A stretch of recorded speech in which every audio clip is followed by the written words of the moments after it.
Welcome to the 69th episode of Indie and Music Industry World. Ladies and gentlemen, Marc Del Giudice.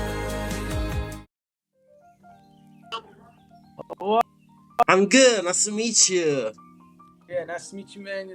What's going on? How are you today? I'm good, thank you so much for being on my podcast. I've listened to your music and Of course. it's dope. Congrats so much. Thank you. Thank you so Yeah. much, man. Thank you. Thank Yeah, you thanks for so having me. much.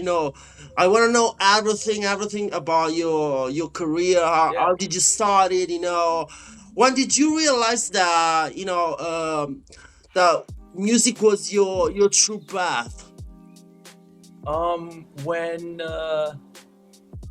everyone started to say good job to me, because before that it was just like school, not good enough. Sports, not good enough. Oh, that's pretty good. And then like something with music, it'd be like, oh, that's good, nice work, So that, and it makes me feel excited. It makes me feel it inspires me. It's self development for me too.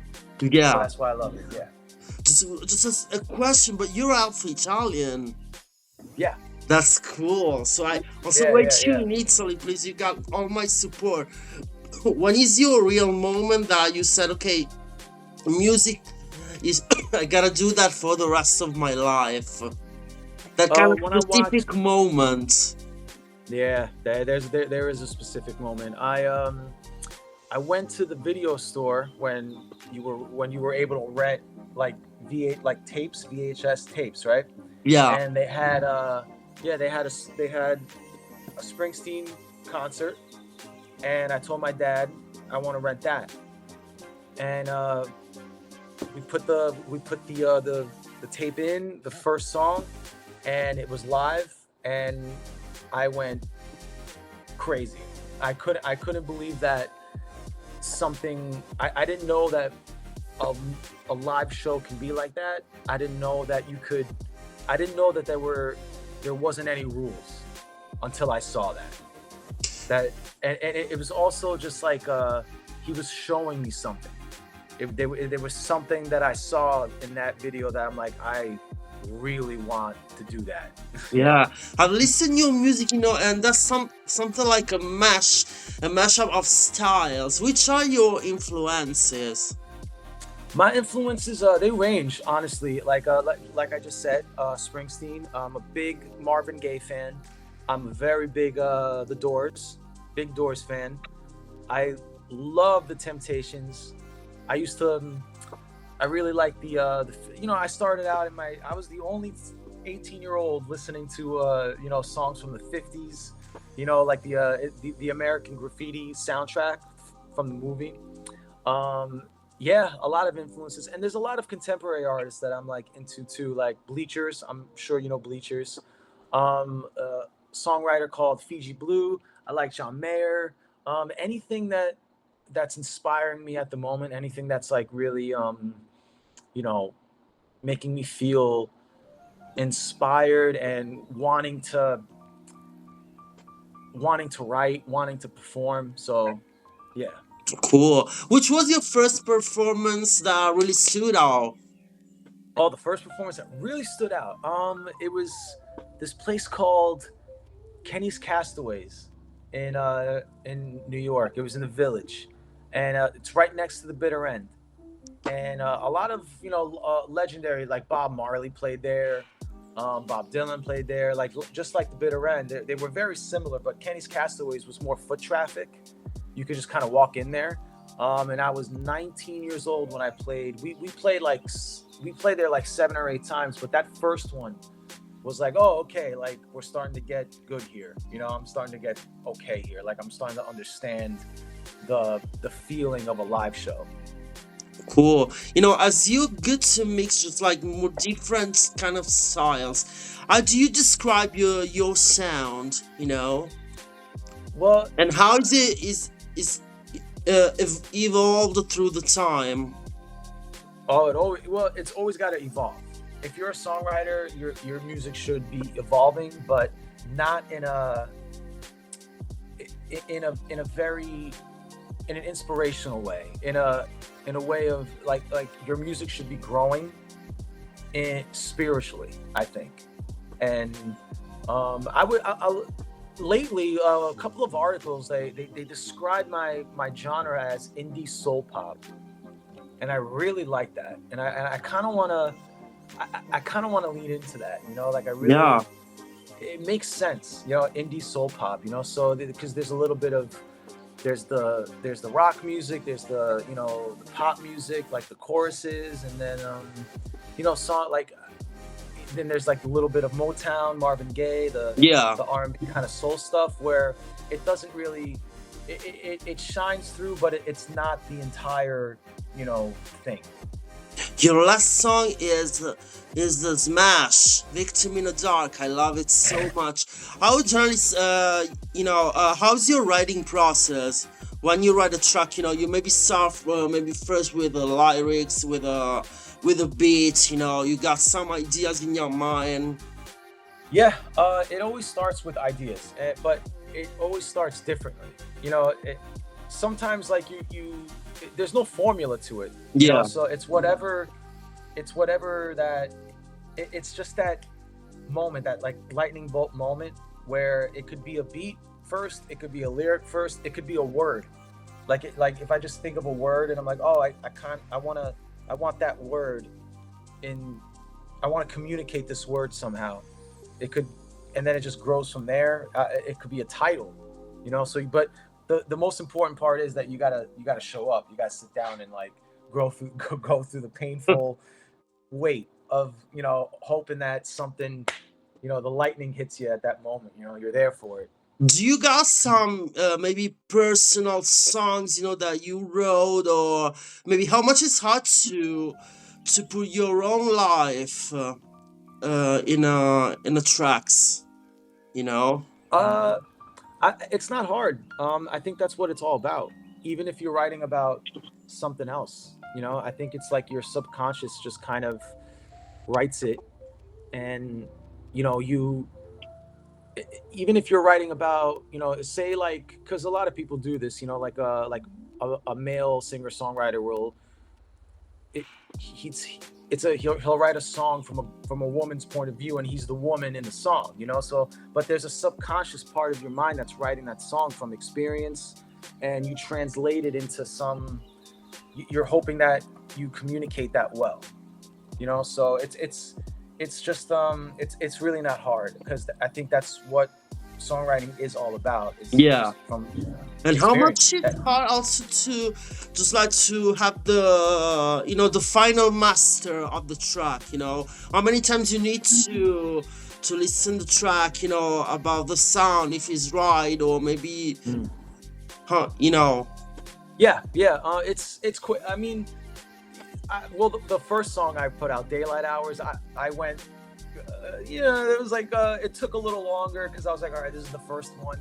But then, you know, no more than, lately with me and my producer, Liam Reyes, we don't go more than maybe one or two passes with the mixes, because we have a very clear idea of what we want, and he's really good.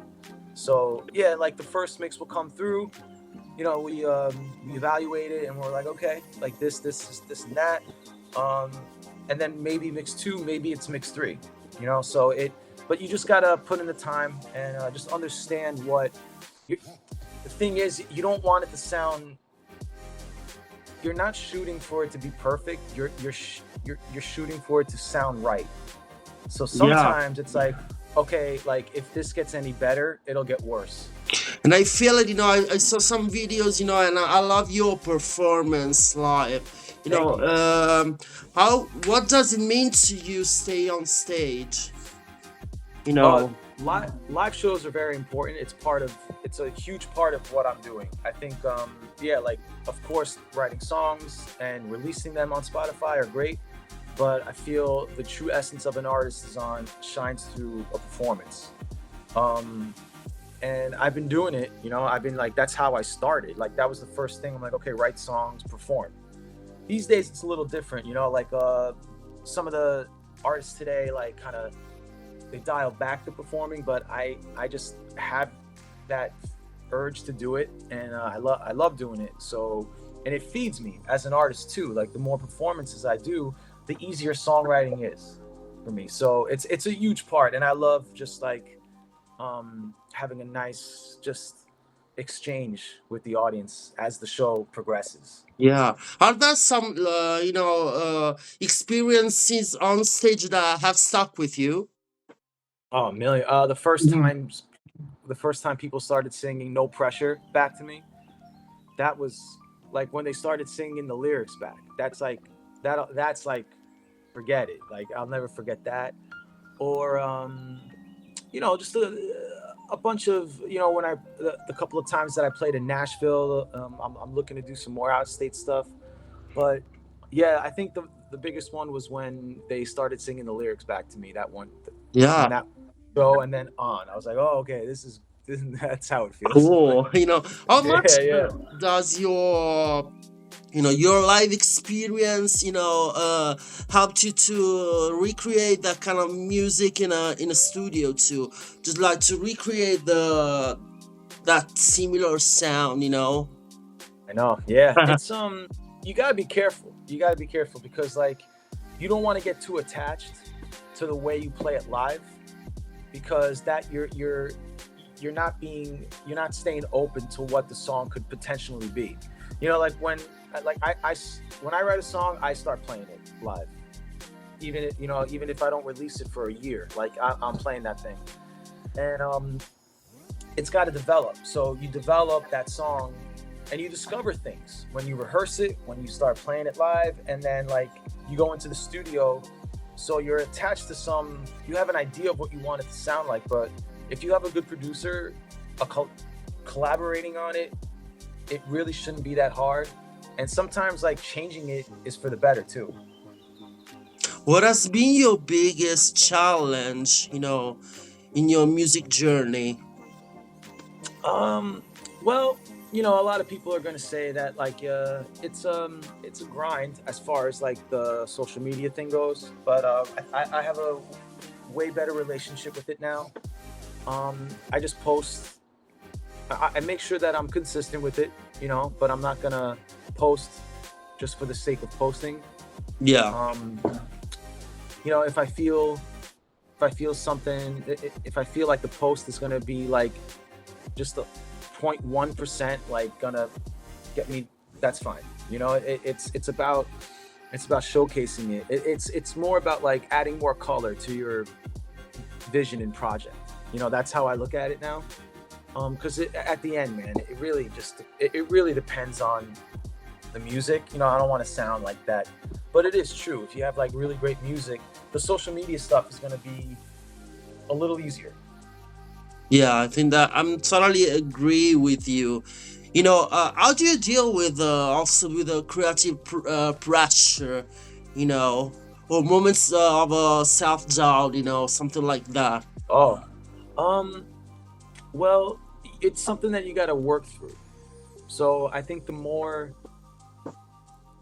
shows you play, the more songs you put out, you got to learn to not attach yourself to outcomes. Um, and I feel like I truly worked through that, because it's really not about the outcome. It's just about being you, the task at hand. Play the show, play your best, and stay open. Don't be scanning the audience thinking, oh, what do they think? What do they think? Just do it, because it's gonna affect your presence, your stage presence, your aura as an artist. So I would always say, um, it's gonna happen. So you got to work through that. That's part of it. You're not gonna magically not feel that. So you got to really work through that. And once you work through that, things start to get exciting Yeah, again, and things start to really feel good. totally. Do you got some new Yeah, projects right now? yeah, Releasing of a new singles. yes, sir. I just got the final master today. So yeah, it's a new Cool. song called it's called Turning Points, and I'm looking It's probably gonna be like a November release because I still gotta get artwork. Cool. I So I cannot gotta do wait to that. share it. Yeah, I gotta do Totally. that. I love the fact that like we Man, you gotta like come to have that Italy time. to perform, you know. Oh yeah, yeah, yeah. Absolutely. Which part performed of that song Italy on- you got your roots? Yeah, Which part, Yeah, you exactly. know? of course. Yeah, yeah. I mean, it's a song about inspiration and pushing through, trying to stay inspired, trying to not dwell on that negative. Cool. I Negative cannot stuff. wait Yeah, I want. to listen it. You know, what Oh did, yeah.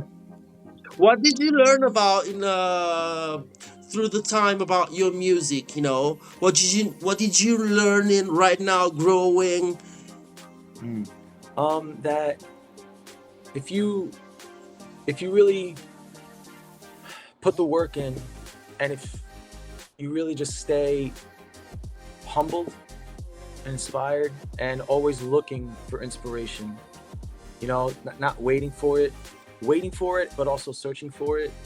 And if you're doing it in a true, in a true way, I think you're already successful. No matter what people say, like, oh well, you're a monthly listener, whatever. If you're doing it, and if you're doing it like without any like of that doubt, I think you're doing good. Absolutely. You know, Yeah. thank you so much for our course. interview. It was amazing. You rock. Thank you You so totally much. got my Yeah, you're the support. I best. hope you can just like travel around the US right now with your music, you know, just like yeah. some clubs. You totally got my support. You got my Absolutely. support too, man. Yeah. I love. I'm a big supporter of your show too. So thanks for having me. Thank you so much. Have a good All day. right, brother. All Bye. right, brother. Nice. Thank you, man. Bye. All right.